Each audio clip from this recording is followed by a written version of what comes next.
Right now, while you're watching this video, the World Cup is actually happening. Teams are playing as we speak.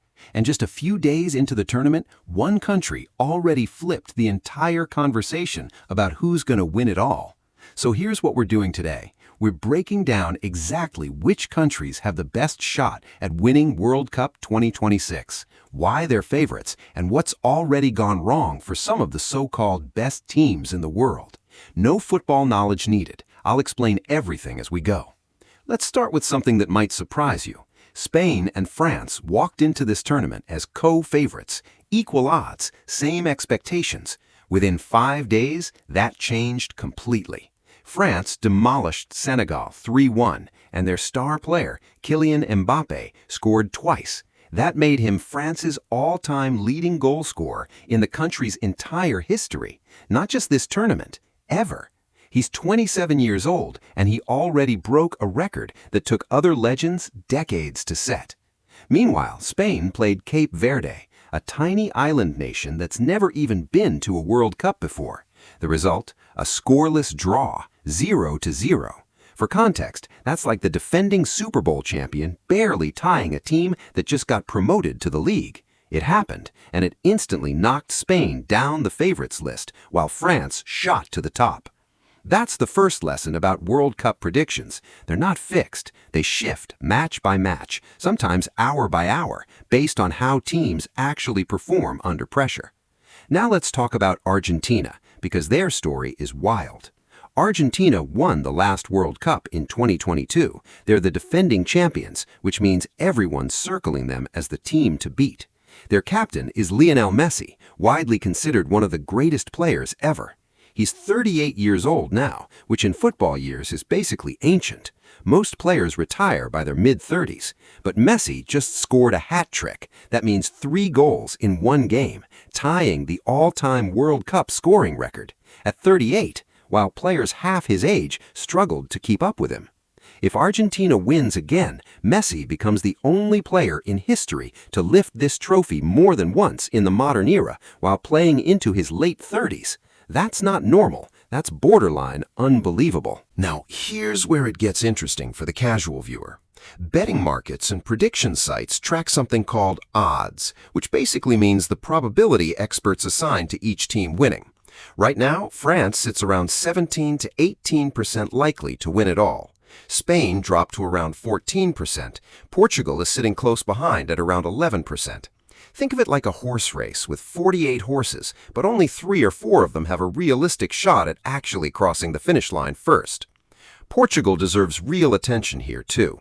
Their captain, Bruno Fernandes, said the dream is simple: become world champions. Portugal has insane individual talent on their roster, but here's the thing about international football that confuses a lot of new fans. Having great players doesn't guarantee anything. Teams need chemistry, not just talent. That's why Portugal, despite stacked rosters for years, still hasn't won a World Cup. England and Brazil round out the group everyone's watching. Brazil has won the World Cup 5 times, more than any other country on earth. They've also appeared in every single World Cup since the tournament started in 1930. Every one. No other nation can say that.